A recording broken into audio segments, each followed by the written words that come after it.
Hi dancers, Jess here. Welcome back to the Whole Dancer YouTube channel. I am so thrilled you're here, and today we're going to talk about how to be successful in a coaching program. So for those of you who are new here, I am Jess Spinner. I'm a former professional dancer and now a health, nutrition, and lifestyle coach for aspiring and professional dancers. I also sometimes work with former pro dancers, retired dancers, dance teachers, adult dancers. So my primary focus or my primary client base is those aspiring and professional dancers. However, I do have a lot of clients who fall into other categories of dancer, because so many of us have common mindsets around body image and food relationship and our approach to food and eating, because it's been impacted by our dance journey or body comments or just our experiences in dance. Today, I wanted to talk about, if you are considering a coaching program, how to know if you'll be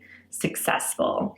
And the idea to talk about this actually came from a recent coaching consult. If you're ever considering working with me one-on-one, or you're like, wow, I love the content Jess puts out, I feel like there's a lot of value there, maybe I would benefit from coaching, but you're not sure, the first step is to set up a free coaching call where we can talk through your goals and challenges and determine if I'm a good fit to help you roll the ball forward, so to speak. So I was on one of these initial coaching calls with a dancer, and she said to me, what would you say is your success rate? Great question. This is a great question. I was like, wow, no one has ever asked me that before. A lot of times when people are like, oh, like, what's others' experiences in the program, I'll send them over to my website and tell them to look at the testimonials page.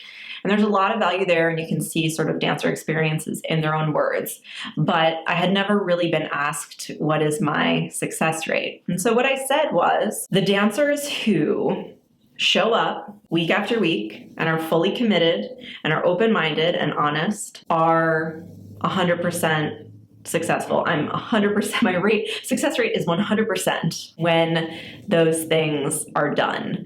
And so in today's video, I wanted to just kind of share with you what it takes to reach that success point in a coaching program, so that if you're ever considering it, if you're ever considering working with me through coaching or even somebody else, there are a lot of great mindset and health coaches out there for dancers. So if you're ever looking for this support, but you're worried, sometimes the fear that we're not going to be successful is actually what holds us back from investing in ourselves, investing in coaching, even from taking the first step to having a conversation with me, because it's like, oh God, what if I have this conversation and I'm afraid I'm not going to be successful, or I'm afraid to invest because I fear I won't be able to achieve what others have achieved, right? You know, like I said, you can see client testimonials on my website, but you might read those and think, oh, like this is great for that person, but not me, I'm not worth it, I can't do it. A little self-sabotagey, lacking in seeing your own value and worth,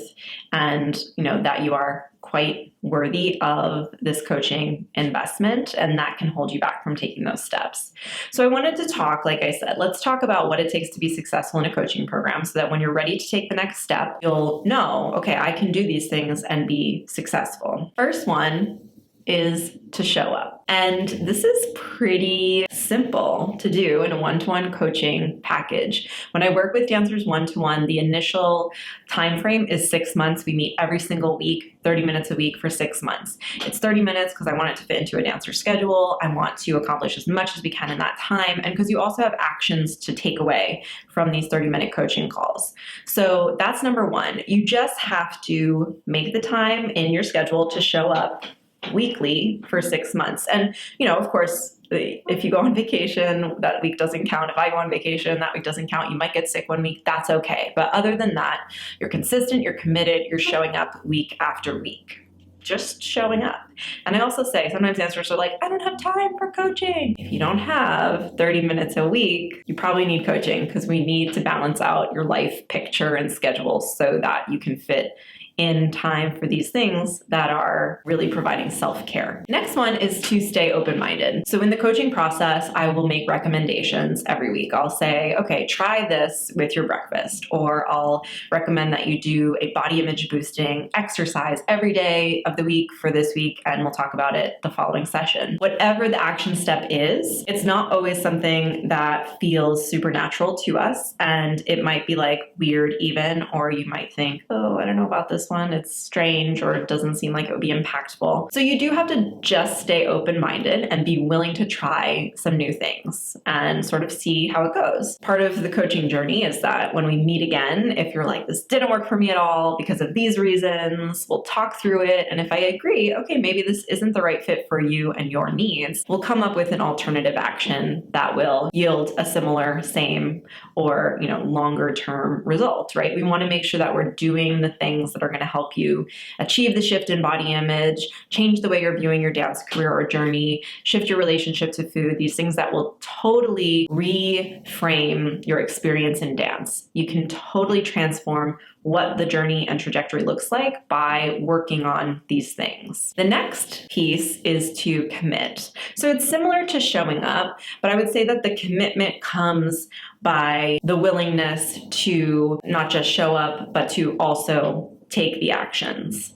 And, the open-mindedness is part of that, but then you also do have to do the little things that we talk about and take those small actions each week. Again, like sometimes there's a sense of overwhelm among dancers because you already have so much on your plate. So it's like, oh no, I can't take any additional action. But the action honestly might be as simple as trying to have a savory breakfast a couple of days a week if right now you're having a sweet breakfast. And before I just say, okay, go and do this thing, we'll talk through the ideas for the meal options so that you have a very clear picture of the savory foods you enjoy eating and cooking, and you can add them into your morning and see how you feel with that adjustment. The commitment is then to take these actions that build up over time, super small actions, right? Building up over time, creating what can be a massive, and honestly, dancers have said to me, life-changing shift for you. The next thing is to be honest. And also along with this, there's a potential that you'll have to be vulnerable as well. This is a key element in a coaching relationship because I can only operate from the position of how much information I have. So, sometimes dancers end up withholding the full information or picture of what their food choices are looking like because they're feeling a sense of shame or guilt, or, the perfectionist dancer mind is getting in the way of allowing them to be honest with me. What I always say about coaching with me is that I guarantee, especially when it comes to food or body thoughts, I have thought them all and probably 100 times worse. I have been in the trenches on these subjects personally. My food and body struggle was over a decade long. It spanned pretty much the whole pre-professional and professional time I was dancing. It had this huge, massive negative impact on my ability to move forward in positive and productive ways. And so I am so connected to what you're experiencing in these areas. There is literally nothing you could say to me about what's going on for you in terms of food or body image that I could have any place to be judgmental towards you. It is a safe space, a very loving and supportive space, and one that comes with deep understanding in how these things work and manifest for us as dancers.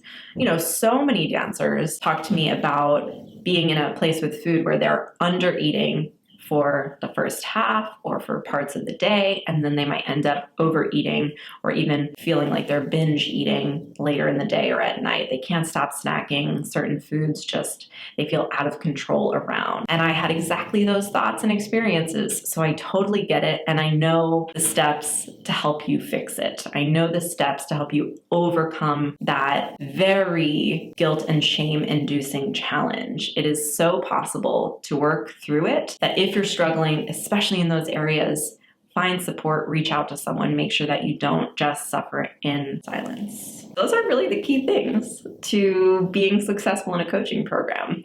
I like to throw in as well the investment, talking just briefly about the investment. It's an investment to work with a coach, right? It's an investment in you, in your potential for success, in your dancing and dance journey. I think so often as dancers, it's easy to justify the need or want for like the leotards and leg warmers and new tights and things like that. Like I need these things. These are my supplies. I wear them every day, right? And point shoes, right? That's a necessity. You have to have good point shoes. You have to have a fresh pair of point shoes. You don't want all your shoes to be dead. Obviously, you have to have new shoes at a relatively high frequency, especially as you're dancing more and more, right? So you need all of those things. And then you also probably are investing in training and maybe privates with a ballet teacher or dance teacher. And we see all of those as justifiable expenses, but oftentimes coaching is not viewed in the same way. And that's just a dancer mindset shift that really needs to happen.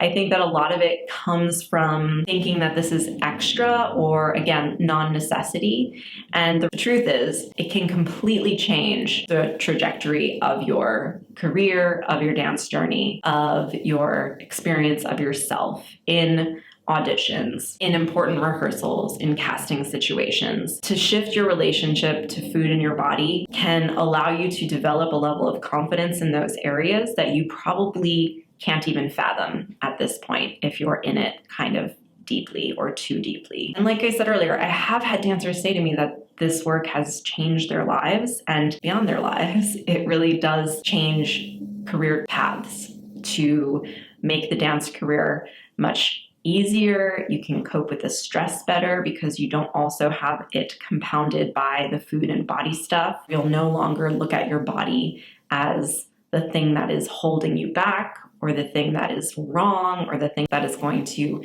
make it impossible for you to reach your goals and dreams in dance. So this is an investment that can have such a massive impact on the line that you walk on this path and this journey that it's something that I want you to really think about and consider. And when you look at the value you can gain from it, it really is a small investment, especially when it's just a blip in your journey. It's much less than a summer intensive, significantly less. So put it in perspective, I think. Okay, dancers, if you are considering coaching, if you're listening to this video or you've been following me for a while and you've thought about it, but you're not sure, the first step is to sign up for your free coaching call where we'll talk through the options. I will tell you if I think you're a good fit. If I think you're a better fit to work with somebody else, I will refer you out. I'm very, very honest in that way. But if I can help, and I know I can, and I can see the path for you, then I will be very clear about that as well. So sign up for your free coaching call. I hope you like this video. Be sure to give it a thumbs up. Subscribe to the Whole Dancer YouTube channel if you are not already subscribed. And yeah, I'll catch you next time.